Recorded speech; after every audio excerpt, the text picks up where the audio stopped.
Hello, and welcome to today's episode of Pearls and Politics Podcast, where we are polished and poised for greatness and impact. My name is Kahala, and I'm your host. Thank you so much for joining us today as we launch Season 4. That's right, ladies and gentlemen. Season 4 of Pearls and Politics Podcast. We are so excited today to have as our guest for our premiere episode none other than United States Congresswoman Nikki Budzinski. She is the United States Congresswoman for the 13th Congressional District, and she's here with us today. Hello, Nikki. How are you? Oh, I'm sorry, Congresswoman. How are you?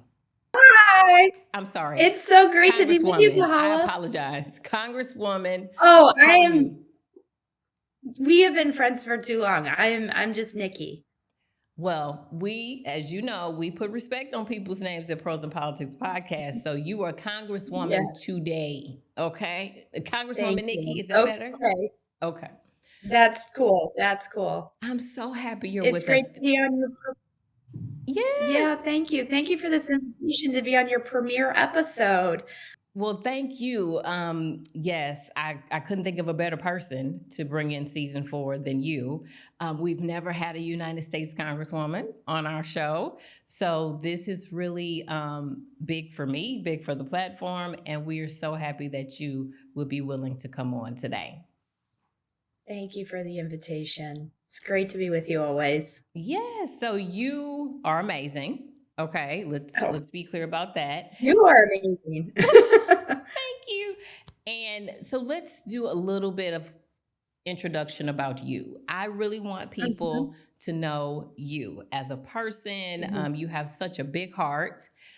You're so smart, you're so funny, and we couldn't have a better person representing the 13th Congressional District. So please tell us a little bit about yourself on a personal level, and then we'll get into that political journey that led you all the way to DC.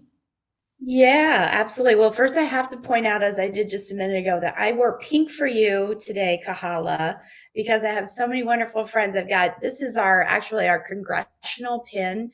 The pin actually changes color every year. Okay. So this year it's green. So I just want to note that I am wearing pink and green today for my AKA friends. Well, thank you. We love it.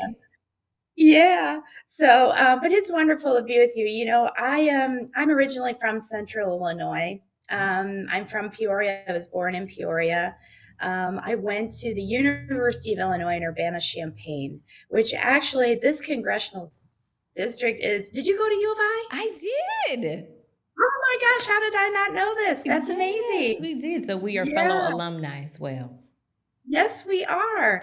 And so you can appreciate that and how really cool it is to get to be in Congress and represent our alma mater in Congress. And so that's the furthest eastern part of this really big district. And so, but really, a little bit more about me, I got my first start. I started volunteering on political campaigns when I was at the University of Illinois, and I got the political bug, so to speak, were you? And I know you have that bug too. Yes. But it's giving back, it's making a difference. And I honestly, and as you know, I did that really more in public service. I had the opportunity to work for a lot of really great people, including our governor, including President Biden and other really great elected officials. And I love that work. But I finally after COVID, I really decided that I wanted to step forward in my community in a different way. And I really feel very strongly that there are some communities in this district that haven't had a champion, haven't had a fighter in Congress for them for too long. And I want to be that person. I want to show up and I want to be there for the community. So I've loved being a part of being in public service, making a difference. I live in Springfield now. I live in the Washington Park area for folks that might know Springfield that are your listeners. And I live in an old house. I've got a little dog. Her name's Lulu. Her 3rd birthday was just yesterday. Happy birthday, Lulu. Yes. She's a rambunctious French bulldog. I'm an aunt to three really great kids. My sister she lives up in Geneva, Illinois, which is up in Kane County, so a suburb of Chicago. She has three kids. I'm a proud godmother to my oldest nephew, Noah, who's 11. And, so I'm really blessed to have a lot of great family and good friends like yourself, Kahala. And so when I'm not working, I do like to spend time with them. But it's been a busy 7 weeks, as you've said, since I've gotten kind of sworn into the new job. It is a new job, so I'm kind of still learning the ins and outs, but I'm loving it, and it's truly an honor. And we are honored to have you. Like you stated, you were part of Governor Pritzker's Mhm. hugely successful, campaign, and that's where we met. That's Yeah, where that we is. met. I know. And I remember, seeing you and interacting with you at all the events and things of that nature. And that's why I first was able to, see your heart and see what a wonderful person that you were. And you were always so approachable. So I had never been that closely involved in a Yeah. gubernatorial campaign. And so to see that people are people, right? Because Yeah. on the county Yeah. level, you're a person and nobody really thinks that's Yeah. a big deal. But Yeah. at that level, it's a really big deal. So to know that you were part of a campaign where the governor and lieutenant governor really see people, really Right. see women, really see, people of color. It's so Mm-hmm. important. And then you decided to be a part of that. So that speaks a lot about who you are as a person. And Thank you've always been so genuine. And when I talk to people and, when you were campaigning and they're like, oh, you. Mhm. well, she's so personable. And I'm like, I feel the exact same way. So I'm not just saying that. Like, literally, I Thank have you. not run into anybody over the years or during your campaign that had anything negative to say about you. Like, everybody Well, loves you. And when you do, Kahala, you need to check me. Let me know. well, I don't think you have anything to worry about when it comes to that. And then I know you also were, part of Joe Biden's team, and I was Yeah. like, wow, she's out there doing that now. So it's very inspirational to Thank you. women in our age group, younger women, older women, Mhm. women in politics, to really see you out there moving and shattering ceilings and doing all the things that you do. And you're so connected. So for the longest, like Southern Illinois was Mhm. kind of neglected. Yeah. But in Yeah. recent years, someone's always here. They're always Yeah. engaged. They're always reaching out. And I know you've already done, some things since you've been elected in our community. So let's talk a little bit about some of the connections Yeah. you've made, like with Pastor Ron Young and some of the churches and Yes. community events. Well, actually, Pastor Ron Young, is a friend of both of ours, and he hosted me the first community that I went to. The first meeting I did since getting sworn into office when I came back home was at his church. It was a Mm-hmm. listening session Mm-hmm. with you, with Representative Latoya Greenwood, who's also a good friend, State Senator Chris Belt. And it was just an opportunity to listen and learn. I mean, I think one of the things in politics that's so important is that you listen to people. What do they need? How can you meet them where they are? And at that discussion, the Pastor Young really moderated. We heard about the importance of creating more affordable housing. Mm-hmm. I heard about the importance of workforce development and helping people get the skills training they need to get into good jobs. And that's actually one of the areas, Kahala. I think my first piece of legislation, inspired in part by some of those conversations, is going to be on workforce development. How do we give people skills training, and don't saddle them with debt? I think that's the issue is, a lot of people graduate from a 4-year college degree and they've got a ton of debt. Maybe they could have gone to a community college and gotten the same type of skills training, and gotten a good paying job without having the debt. So it's looking at things like that. And so, yes, you're absolutely right. That first meeting was with Pastor Young. He's phenomenal, wonderful leader in the community. Yes. I've had the opportunity to come back a couple different times. Mm-hmm. New Life Community Church also hosted a gathering where we were talking about violence intervention programs that the state police, led by Brendan Kelly, is working with community leaders in the East St. Louis area to help rebuild trust and relationships between the community and law enforcement, and how that's actually really directly benefiting East St. Louis right now as they're seeing some of their violent crimes go down. That's wonderful. And so I had the chance to sit and listen and learn and think, okay, well, in Congress, what can I do to support the great work Wavetta Granger is already doing in the community? And so that was great. And then I just had mentioned to you too, I came back to the Jackie Joyner Kersey Foundation. I mean, here she is a shero, right? I mean, Jackie Joyner Kersey. And I have to say, we were at her training academy where she has now children from basically birth to, I think, third grade at her school. And to see those little kids light up in the classroom when they saw her, and they would run to her and be like, Miss Jackie. They knew who she was because she's so invested in the program and in the community. And so it's just, I'm honored to get to see people that are already making such a big difference in community. And I'm just trying to find out how I can help support in any way possible the work that's already being done. And you mentioned some outstanding programs. So, of course, Jackie Joyner is an icon, an icon. You mentioned Pastor Ron Young and New Life, and my friend and soror Wavetta Granger, and everything that New Life does. And a member of ISP came on several weeks ago. Master Sergeant Jaron Riley came on to talk about all the things that ISP, or some of the things that ISP is doing. And it's all about collaboration in the community, right? It's all about all of us reaching back, reaching out, and bettering not only our community, but ultimately ourselves, right? Because if the community's better, we're all better. And I love the fact that you love to be in the community. Like, you are not the type of person that's only going to be in Springfield, only going to be in DC. You're going to put your jeans and your tennis shoes on and your jacket, and you're going to be out there talking and smiling and having a good time because you're invested in people. And I think a lot of times that's what we miss so much in a lot of the posturing and the political things that go on. You're wondering, well, what about the people? Like, aren't we supposed to be working for the people, not doing all these other things?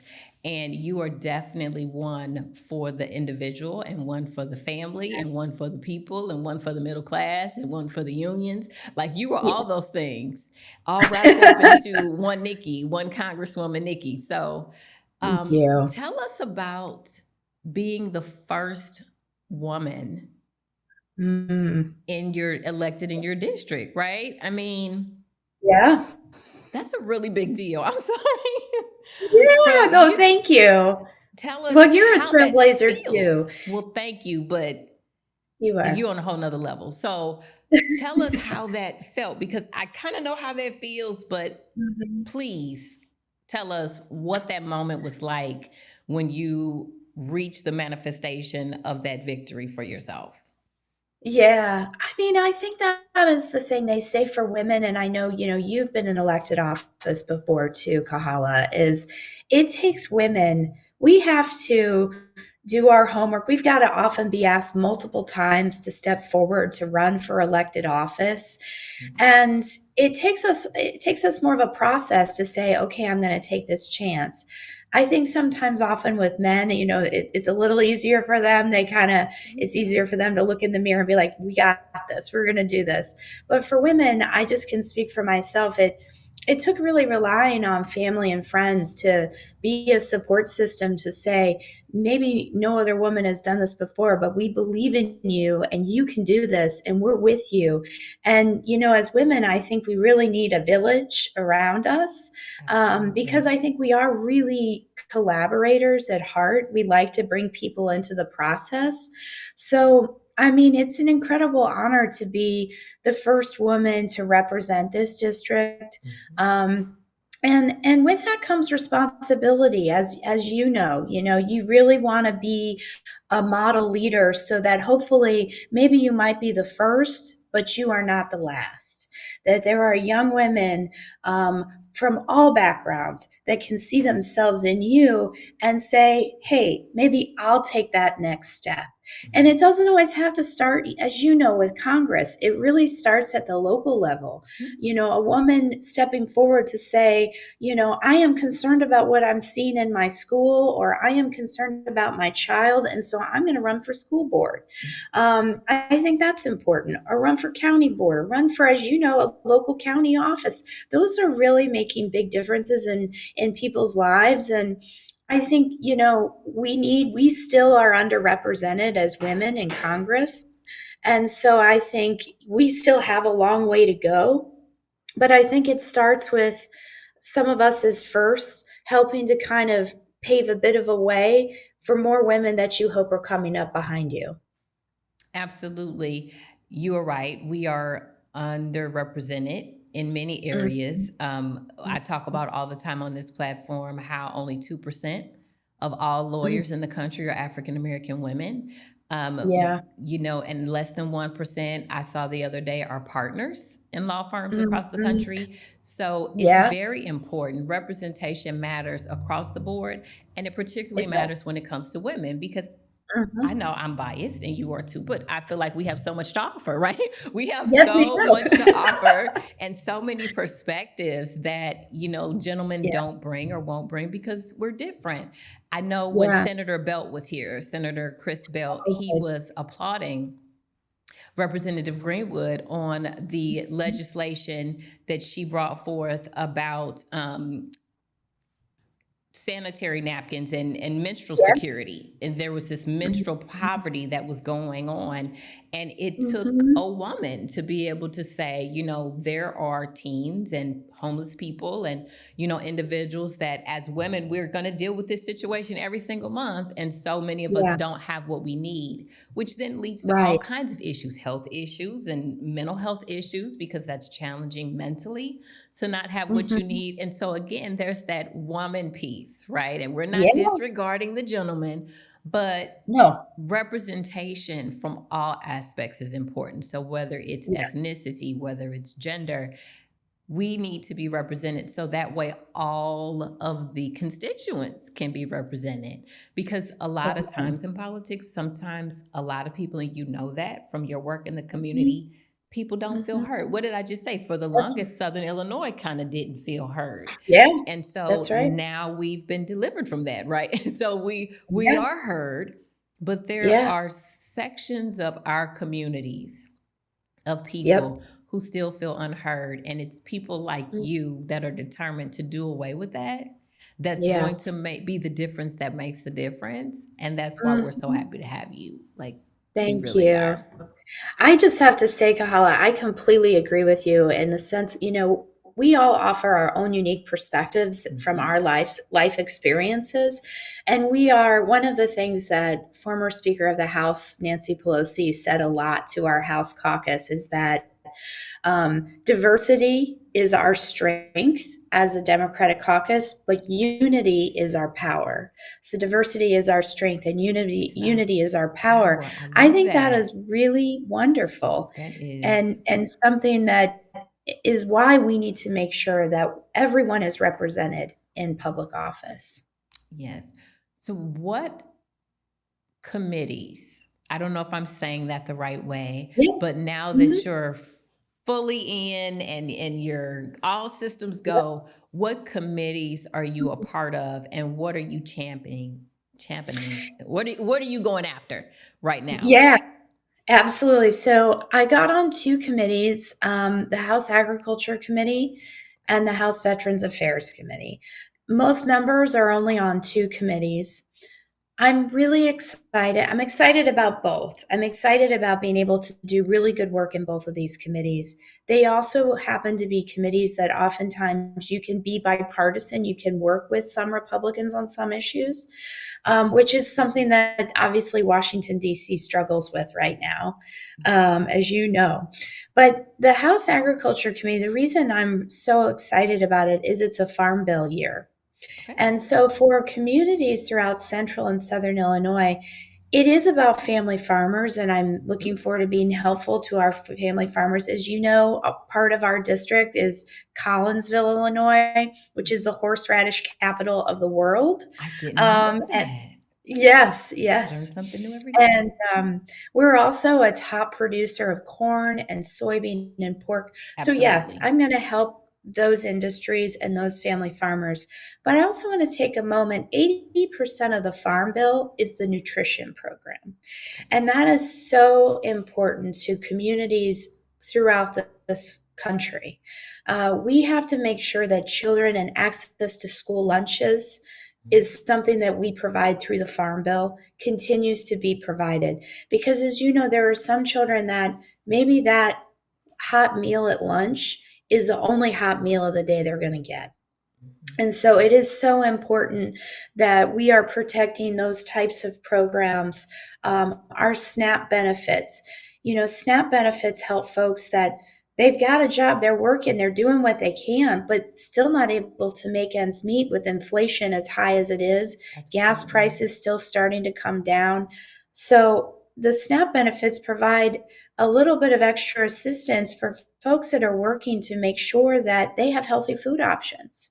So I'm really excited about, the nutrition programs, but also like farm to table work. How are we addressing our food desert situations, food insecurity? When we look at outcomes and people with chronic disease or like diabetes, if they don't have access to healthy food options, how can they address all of the underlying issues that relate to diabetes and get their diabetes under control? So food security is really important. Supporting farm to table efforts.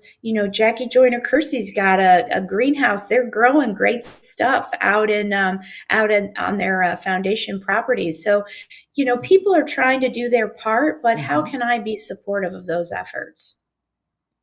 That is awesome. I know when you mentioned that you were going to be on, would you say Veterans Affairs? Yeah. My podcast producer, he was nodding his head. He's a veteran. So Oh, again, wonderful. Thank you for the you were service. complimenting the studio, and I told you he's, and it's an African American, it's a minority owned business, and he's from East St. Louis. He's also a veteran. And so Right. his heart belongs to veterans. And so that means a Yes. lot to him for you to be sitting on that committee. And I'm sure Yes. you will be fighting hard and giving it Yeah. everything you have for our veterans. And we love veterans Yes. here. Yeah. So it just seems like you're about to do some really good work. And I'm really I hope so. excited. And I will continue to follow and continue to engage because, again, I just believe in you, and I believe in what you're doing. I had a small part in your campaign, You and did.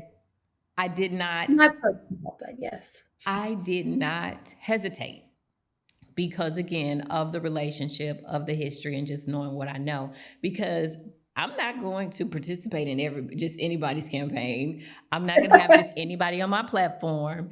But you can come back anytime you want, talk about anything you want to talk about.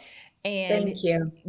Again, I appreciate you wearing pink today. I just love it. Yes. I just love it. I thought of you. I thought I got to wear some pink today.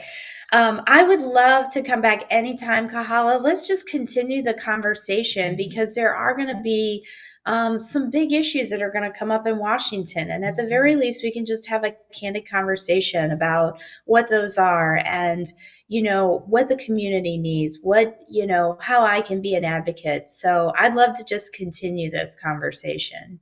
Well, we would absolutely love it. And, I know you're very busy and I know you have, so much to do. But we appreciate you taking the time. You did not have to take the time, but you were like, oh, sure, I would love to come on and I would love to do it. And that really means a lot because you didn't have to, right? People don't have to be kind. People don't have to take the time. And the fact that you did really, really means a lot to me. Anytime, Kahala. Anytime. So you just keep doing what you're doing, right? You just keep being great. You keep being girl power, woman power, Congresswoman power, like Nikki B, like everybody, everything that you are, you just keep doing it. We will keep supporting you and I will keep following what you do. And again, thank you so much. And you just have the best day ever. You too, Kahala. Thanks again for having me on the premiere episode. Yeah. I'm so excited. Thank you so much. Okay, talk soon. Thank you. And thank you for tuning in today to Pearls in Politics podcast, where we are polished and poised for greatness and impact. We hope you enjoyed today's episode and you'll join us again next week. But in the meantime, please like, love, share, and subscribe. And we'll see you then. Bye-bye.